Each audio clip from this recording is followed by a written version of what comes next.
ഇടതുപക്ഷം ഭരണം പറയാൻ ഭരണ നേട്ടങ്ങൾ പറയാണ്ട് ഇവിടെ പെണ്ണ് കേസ് അത് ഇത് ജനങ്ങൾക്ക് ഇതെല്ലാം മനസ്സിലാകാൻ ജനങ്ങൾ ബുദ്ധിയുള്ള മനുഷ്യന്മാരാണ്. പെൻഷൻ കൂട്ടിയാൽ മാത്രം പോരല്ലോ, ജനങ്ങളുടെ നികുതി കൂട്ടുന്നു. എന്തെല്ലാം ഇവിടെ കൂട്ടി, ഇനി കൂട്ടാതെ വിഷം അടിച്ച് മരിക്കാൻ തന്നെ ഇവിടെ പൈസ ഇല്ല. എന്ത് പറ്റാണ്, ജനങ്ങൾക്ക് ഇഷ്ടപ്പെടാത്ത രീതിയിൽ ഭരണം നടത്തിയാൽ അതിന് തിരിച്ചടി എല്ലാ കാലത്തും കേരള ജനത കൊടുത്തിട്ടുണ്ട്. ആർക്കായാലും ജനങ്ങൾക്ക് നല്ല ബോധമുണ്ട് ഇപ്പോൾ. അതുകൊണ്ട് തന്നെ ഈ ഭരണം ഇനി തുടരണ്ട എന്നുള്ള ഒരു തീരുമാനത്തിലേക്ക് ജനങ്ങൾ മാറി എന്നുള്ളതാണ്. ജനങ്ങൾ വോട്ട് ചെയ്തില്ല, അത് തന്നെ. എന്തുകൊണ്ടാ വോട്ട് ചെയ്യാണ്ടിരുന്നത്? എന്തുകൊണ്ടാന്നുള്ള മനസ്സിലാവുന്നില്ല, ചെയ്യേണ്ടിയാണ്. നിങ്ങൾ കൺഫ്യൂഷനിലാണോ? കൺഫ്യൂഷൻ അല്ലേ? ഇടതുപക്ഷം അനുയായിയാണോ? അത് അനുവയ എന്ത് പറ്റിയെന്നുള്ളത് മനസ്സിലാവുന്നില്ല. ഇനി വിലയിരുത്തേണ്ടി വരും. ജനങ്ങളിലേക്ക് പഴയമാതിരി പാർട്ടിയോട് എത്തിപ്പെടുന്നില്ല. നിങ്ങൾ ഇടതുപക്ഷം അനുയായിയാണ്, ഞാൻ പറയുന്നത് ഒന്നും പറ്റിയിട്ടില്ല എന്ന് പറയുന്നത് പറ്റില്ല. അഹങ്കാരം എന്ന് പറഞ്ഞ ഭരണാധികാരികൾക്ക് പൊതുജനങ്ങൾക്ക് കൊടുക്കുന്ന ശിക്ഷയാണ്. ആരാ അഹങ്കരിച്ചത്? ഭരണാധികാരികൾ തലപ്പത്തിരിക്കുന്ന ആളുകൾ കുറച്ച് അഹങ്കാരം കാണിച്ചിന്. ഞാനൊരു മാർക്സിസ്റ്റ് അനുഭാവിയാണ്. സ്ത്രീകളെ ഇറക്കി കളിക്കുന്നത് ഇഷ്ടപ്പെടുന്നില്ല. ഇല്ല, അത് ഒരിക്കലും ഒരു ഭരണത്തിന് ചേർന്നതല്ല. എന്തുകൊണ്ട് ഭരണമാറ്റം തന്നെ വരണം എന്നുള്ളതാണ്. ഭരണമാറ്റം വരണം എന്തായാലും. ഇടതുപക്ഷം പറഞ്ഞത് എ സിയില, സ്വർണ്ണമാണ് എ സി. അത് കഴിഞ്ഞ പ്രാവശ്യം കിറ്റ് കൊടുത്തത് അങ്ങനെയായിരുന്നു, ഇപ്രാവശ്യം പെൻഷൻ പ്രഖ്യാപിച്ചത് അങ്ങനെ ആയിരുന്നു. അപ്പോൾ എന്തെങ്കിലുമൊക്കെ ചൂണ്ടയിട്ടിട്ട് മീനെ പിടിക്കാനുള്ള പരിപാടി അവസാനിപ്പിക്കുക. മുല്ലാപ്പള്ളിന്റെ പ്രശ്നമുണ്ട്, പിന്നെ ശബരിമല പ്രശ്നം, അതിന് അവസാനമായിട്ട് ഒത്തുതീർപ്പ് നടത്തിയെന്നല്ലാണ്ട് വേറെ കാര്യമൊന്നും നടന്നിട്ടല്ലോ. ഇടതുപക്ഷത്തിന്റെ തോൽവി അവർ ചോദിച്ചു വാങ്ങിയതെന്നാണ്. കാരണം അമ്പലപ്രശ്നം ഒന്ന് മെയിനായിട്ട്, പിന്നെ ഇല്ലാത്ത പ്രചാരണം ഇറക്കുക. അവരെ കയ്യിലിരിപ്പ് മോശമായതിനെ കൊണ്ട് മാത്രം സംഭവിച്ചു. 9 വർഷം ഈ ഭരണം തുടർന്നിട്ട് ഇങ്ങനെ ഒരു ഗതികേട് ഉണ്ടാവുമെന്ന് പറഞ്ഞാൽ എന്തോ സംഭവിച്ചെന്നുള്ളത് സ്വയം മനസ്സിലാക്കേണ്ട സമയമായി നടത്തും. കമ്മ്യൂണിസത്തിന്റെ രീതിയിൽ നിന്ന് വ്യതിചലിക്കുന്നു എന്നാണ് പറയുന്നത്. അത് എന്നോ വ്യതിചലിച്ചു പോയി അവർക്ക് ആ ഒരു മൂല്യങ്ങളും ഇല്ലല്ലോ. എന്ത് ചെയ്താലും അതിന് മറുപടി ഉണ്ടാവില്ല എന്നൊന്നും വിചാരിക്കേണ്ട. ആരായാലും കേന്ദ്രത്തിലായാലും കേരളത്തിലായാലും ഇതിനൊക്കെ മറുപടി നാട്ടുകാർ കൊടുക്കുന്നുള്ളത് ആർക്കും ബോധമുണ്ടാണ് നല്ലത്.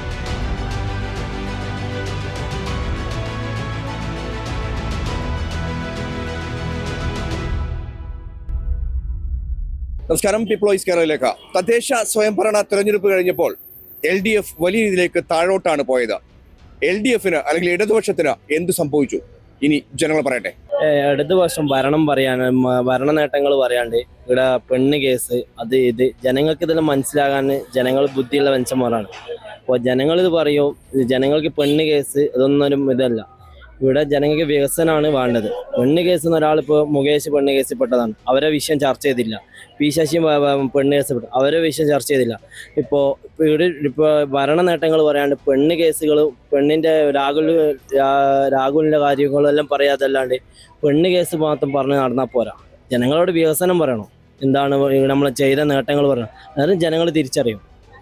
അതാണോ സംഭവിച്ചത്? അതാണ് സംഭവിച്ചത്. രാഹുലിന്റെ പിന്നാലെ ഓടിയാണെന്നാണോ സംഭവിച്ചത്? തീർച്ചയായും അതാണ്. ജനങ്ങളോട് വികസനം പറഞ്ഞാൽ ജനങ്ങൾക്ക് ബോധ്യം വിടാം. ഞങ്ങൾ ഇന്നേപോലെ ചെയ്തു, അല്ലെങ്കിൽ ഇന്നേപോലെ പെൻഷൻ കൂട്ടിയാൽ മാത്രം പോരല്ലോ, ജനങ്ങളുടെ നികുതി കൂട്ടുന്നു.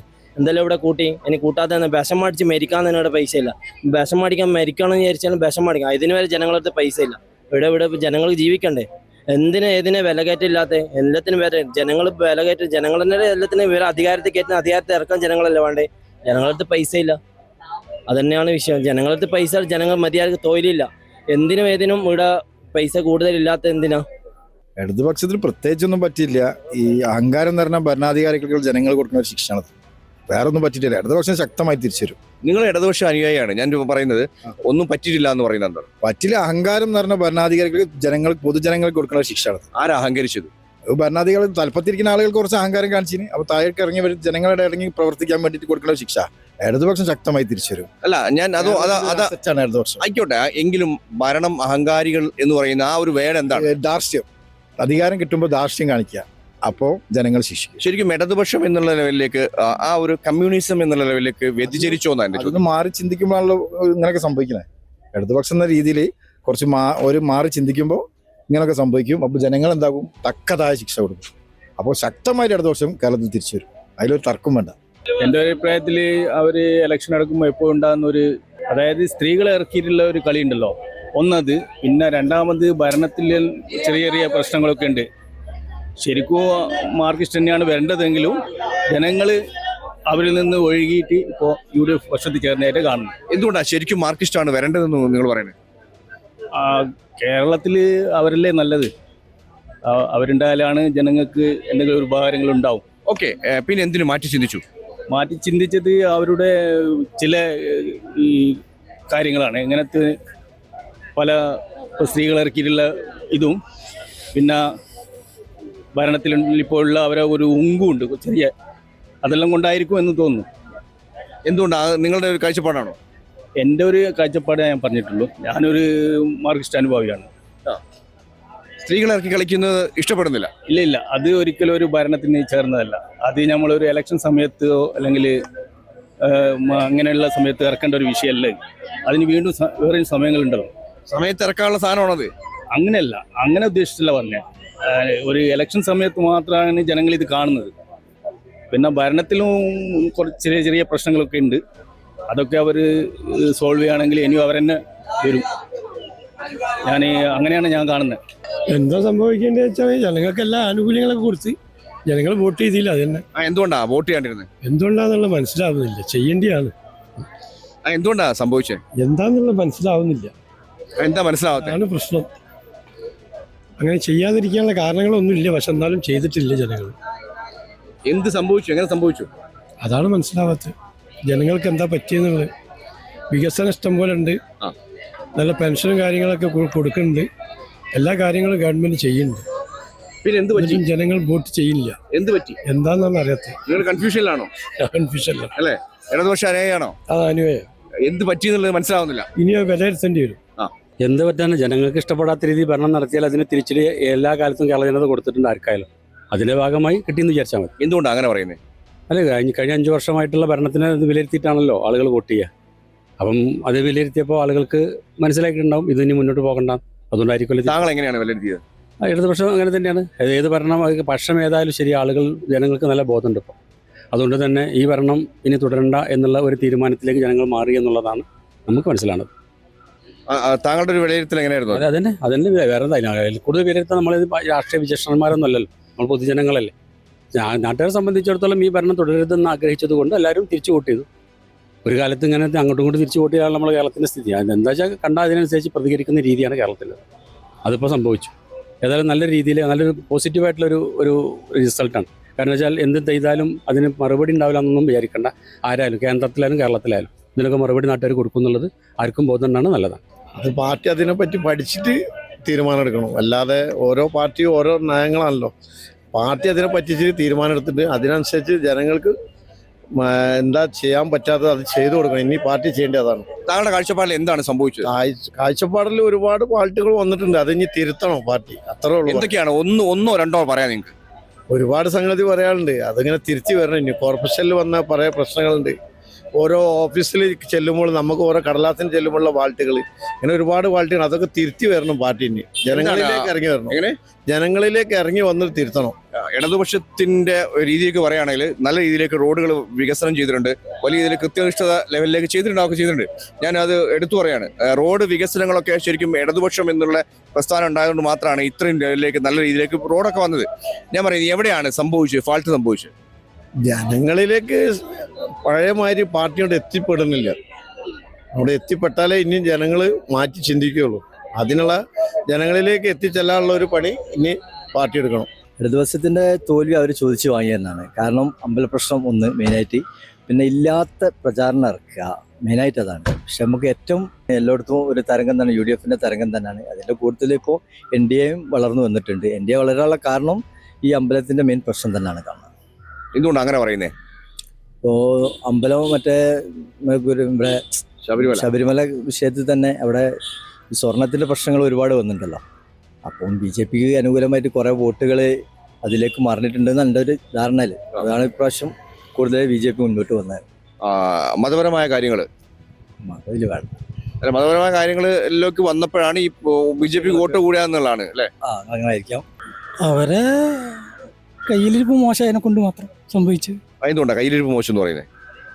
ഇപ്പം കേൾക്കുന്നതും കാണുന്നതും ഒക്കെ അങ്ങനെ തന്നെയാണല്ലോ അവരുടെ സ്ഥിതി. അതാണ്. എന്താണ് അങ്ങനെ പറയാൻ കാരണം? എന്താണ് കേൾക്കുന്നത്? ഇപ്പം പിന്നെ ശബരിമല ആയാലും പിന്നെ കോർപ്പറേഷൻ്റെ ഇന്നത്തെ അവസ്ഥയായാലും ഒക്കെ സ്ഥിതി വളരെ മോശമായിട്ടാണ് കാണുന്നത്. പൊതുവില് സീറ്റ് കുറയാൻ കാരണം എന്താ? കേരളത്തിൽ ടോട്ടലി അവരെ ഭരണം മോശം തന്നെയാണ്. നല്ല രീതിയിൽ ഭരണം ആയില്ല എന്നാണ് പറയുന്നത്. അതെ. എന്തുകൊണ്ടാണ് അങ്ങനെ പറയുന്നത്? കാണുന്നത് അങ്ങനെയാണ്. വളരെ മോശമായിട്ടാണ് ഭരണം കാണുന്നത്. ആസ് യൂഷ്വൽ ചേഞ്ച് എപ്പോഴും വേണ്ടേ?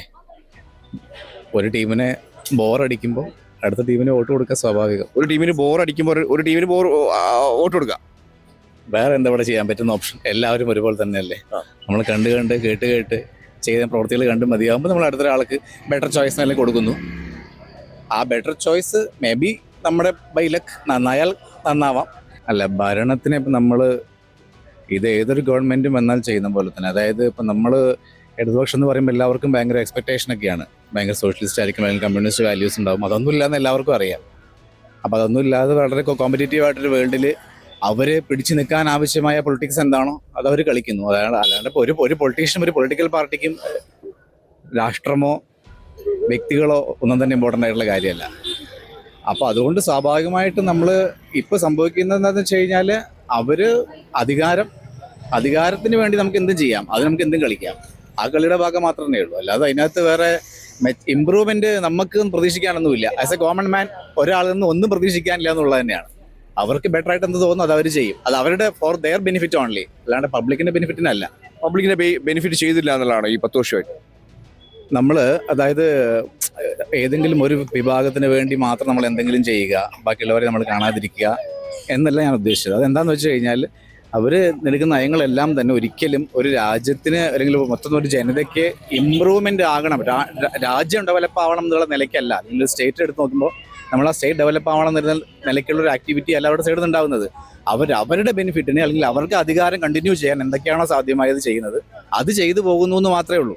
കമ്മ്യൂണിസത്തിന്റെ രീതിയിൽ നിന്ന് വ്യതിചലിക്കുന്നു എന്നാണ് പറയുന്നത്. അത് എന്നോ വ്യതിചലിച്ചു പോയി അവർക്ക് ഒരു മൂല്യങ്ങളും ഇല്ലല്ലോ. അവസാനത്തെ വി എസ് അച്യുതാനന്ദനോട് കൂടെ തീർന്ന് തരിപ്പണമായി എല്ലാവർക്കും അറിയാം. പുള്ളിക്കിന് എത്രത്തോളം കീപ്പ് ചെയ്യാൻ പറ്റിയിട്ടുണ്ട്, ഇനി കീപ്പ് ചെയ്യാൻ പറ്റൂല, ഒരിക്കലും അത് ചെയ്യാനും പറ്റില്ല അവർക്ക്. കാരണം അത്രയും കോമ്പറ്റേറ്റീവ് ആയിട്ടൊരു വേൾഡിലാണ് നമ്മൾ ജീവിച്ചു പോകുന്നത്. ഇപ്പം അങ്ങോട്ടും ഇങ്ങോട്ടൊക്കെ തട്ടുകേടില്ലാതെ മുന്നോട്ട് പോകുക, ദാറ്റ്സ് ഇറ്റ്. കാലഘട്ടത്തിനനുസരിച്ചുള്ള മാറ്റങ്ങൾ വരുത്താതെ കൊണ്ടുള്ള പ്രശ്നം. 9 വർഷം ഈ ഭരണം തുടർന്നിട്ട് ഇങ്ങനെ ഒരു ഗതികേട് ഉണ്ടാവുക പറഞ്ഞാൽ എന്തോ സംഭവിച്ചെന്നുള്ളത് സ്വയം മനസ്സിലാക്കേണ്ട സമയമായി നടത്തും. നിങ്ങളുടെ കാഴ്ചപ്പാടിൽ എന്താണ് സംഭവിച്ചത്? അങ്ങനെ പെട്ടെന്ന് ചോദിച്ചു പറഞ്ഞെങ്കിൽ വികസനത്തിൻ്റെ പേര് പറയാം. പിന്നെ എന്തെങ്കിലും ചെയ്യണമെങ്കിൽ ഈ തെരഞ്ഞെടുപ്പിൻ്റെ അവസാന ഘട്ടത്തിൽ എന്തെങ്കിലും പ്രഖ്യാപിച്ചിട്ട് കാര്യമില്ല. തുടർന്ന് പോകേണ്ട ആദ്യത്തെ തുടർന്നെങ്കിൽ ജനങ്ങളുടെ മനസ്സിലെന്നും നിലനിൽക്കും. പെട്ടെന്നൊക്കെ പ്രഖ്യാപനം നടക്കുമ്പോൾ ജനങ്ങൾക്ക് മനസ്സിലാവും ഇത് പ്രഖ്യാപനം എന്തിനു വേണ്ടി നടത്തുന്നതാണുള്ളത്. അത്രയേ ഉള്ളൂ. പെൻഷൻ ഭാഗമായിട്ടാണോ നിങ്ങൾ സംസാരിക്കുന്നത്? എന്തോ കഴിഞ്ഞ പ്രാവശ്യം കിറ്റ് കൊടുത്തത് അങ്ങനെ ആയിരുന്നു, ഈ പ്രാവശ്യം പെൻഷൻ പ്രഖ്യാപിച്ചത് അങ്ങനെ ആയിരുന്നു. അപ്പോൾ എന്തെങ്കിലുമൊക്കെ ചൂണ്ടയിട്ടിട്ട് മീനെ പിടിക്കാനുള്ള പരിപാടി അവസാനിപ്പിക്കുക, ചെയ്യുമ്പം എന്നത്തേക്കുമായി ചെയ്യുക. ഇടതുപക്ഷത്തിനൊന്നും പറ്റിയിട്ടില്ല. പക്ഷേ അമ്പലവും പള്ളി എന്നൊക്കെ പറഞ്ഞിട്ട് വോട്ട് വിഭജിച്ചു അതന്നെ ഉണ്ടായത്. ആ അമ്പലത്തിൽ നടന്ന സ്വർണ്ണ പ്രശ്നം ശരിക്കും ചർച്ചയാവുന്ന അത് ചർച്ചയായി അല്ലേ? നിങ്ങളുടെ കാഴ്ചപ്പാടിൽ സ്വർണത്തിന്റെ പ്രശ്നം വന്നു? അത് വന്നു, അത് നന്നായിട്ട് വന്നു. എന്തുകൊണ്ട് അങ്ങനെ പറയാൻ കാണും? സ്വർണം തന്നെയല്ലേ രണ്ട് പാർട്ടിയും കാര്യമായിട്ട് ഇവിടെ പറഞ്ഞ് നടക്കണ്. വേറെ എന്താ പറഞ്ഞെടുക്കണ്? ഈ സ്വർണത്തിനല്ലേ വികസനം പറഞ്ഞാൽ ഇവർക്ക് മുന്നോട്ട് പോകാൻ പറ്റില്ലല്ലോ. ഇടതുപക്ഷം കാഴ്ച വികസനങ്ങൾ പറഞ്ഞിട്ടാണ് ഇടതുപക്ഷം വോട്ട് ചോദിക്കുന്നത്. മറ്റൊരു UDF കൂടെ BJPയും വോട്ട് ചോദിക്കുന്നത് അമ്പലപ്രശ്നം പറഞ്ഞിട്ടും അങ്ങനെ സ്വർണ്ണപരമായ അങ്ങനെ സ്വർണം കടത്തിയ കേസോ കാര്യങ്ങളൊക്കെ പറഞ്ഞിട്ടാണ്. അതന്നെ അതിന് വേണ്ടിയിട്ട് അത് ഇടതുപക്ഷം പറഞ്ഞത് AC സ്വർണ്ണമാണ് AC. അതന്നെ ഒന്നാമത്തെ ശബരിമല വിഷയം, അത് വലിയൊരു വിഷയമല്ല. പിന്നെ രണ്ടാമത്തെ വിലക്കയറ്റം, പിന്നെ ഇവിടെ ജനങ്ങൾക്ക് ജീവിക്കാൻ കഴിയാത്തൊരു സാഹചര്യം. പിന്നെ ഓരോ വാഗ്ദാനങ്ങൾ കൊടുത്തിട്ട് കുടുംബശ്രീൻ്റെ ആളുകൾക്ക് 1000 രൂപ പെൻഷൻ കൊടുക്കാൻ പറഞ്ഞിട്ട് അങ്ങനെയൊക്കെയുള്ള ഓരോ വാഗ്ദാനങ്ങൾ കൊടുത്തിട്ട് അത് ആളെ പറ്റിച്ച മാതിരി. അപ്പോൾ ജനങ്ങൾ ഇതൊക്കെ കാണുന്നുണ്ടല്ലോ, ജനങ്ങൾ കേൾക്കുന്നുണ്ട്. അപ്പം അതിനുള്ളൊരു വിലയിരുത്താണ് ഈ പ്രാവശ്യത്തെ വിധിയെഴുത്തിയത് ജനങ്ങൾ. എന്ത് പറ്റാനാണ് ഇപ്പൊ ഓരോപ്പുറത്തെ ഒരു ഇത് ഭരണത്തിന്റെ ഒരു ഇതാണ് കാണിക്കുന്നത്. അതിന്റെ ഒരു വികാരമാണ് ഇപ്പൊ. എന്താണ് ഭരണത്തിന്റെ വികാരം? ഓരോ കാര്യങ്ങളൊക്കെ അങ്ങനെ വരുന്നുണ്ടല്ലോ, അതിന്റെ ഓരോ ഇതാണ്. എന്തെങ്കിലുമൊക്കെ ആവും, പ്രതീക്ഷ ഉണ്ട്. വോട്ടെടുപ്പല്ലേ, അങ്ങോട്ടും ഇങ്ങോട്ടൊക്കെ ഉണ്ടാവും. അപ്പോൾ ജനങ്ങൾ ഓരോന്നോരോന്ന് മനസ്സിലാക്കി ചെയ്യുന്നതാണ് അങ്ങോട്ടും ഇങ്ങോട്ടും തന്നെ. പക്ഷെ ഈ രീതിയിലേക്ക് സീറ്റ് കുറയാൻ കാരണം എന്തായിരിക്കും? സീറ്റ് കുറയാൻ കാരണം എന്ന് പറഞ്ഞാൽ ഒരു പ്രവർത്തനം കുറവായിരിക്കും, അതുകൊണ്ടായിരിക്കും സീറ്റ് കുറഞ്ഞത്. അതിപ്പോ വേറൊന്നും വരാൻ ശബരിമല വിഷയമൊക്കെ പ്രശ്നം ഉണ്ടാവാൻ ചാൻസ് ഉണ്ടാവും. എന്ത് ശബരിമല അതിനെ പറ്റിയിട്ടുള്ള കറക്റ്റ് നമുക്ക് അതിന്റെ കാര്യങ്ങളൊന്നും അറിയില്ല. ജനങ്ങളെ വിധി മാറ്റി തിരുത്തി എങ്ങനെ ജനങ്ങൾ മാറ്റി തിരുത്തി വോട്ട് കുത്തി മാറ്റി കുത്തി. എന്തുകൊണ്ടാണ് സംഭവിച്ചത്?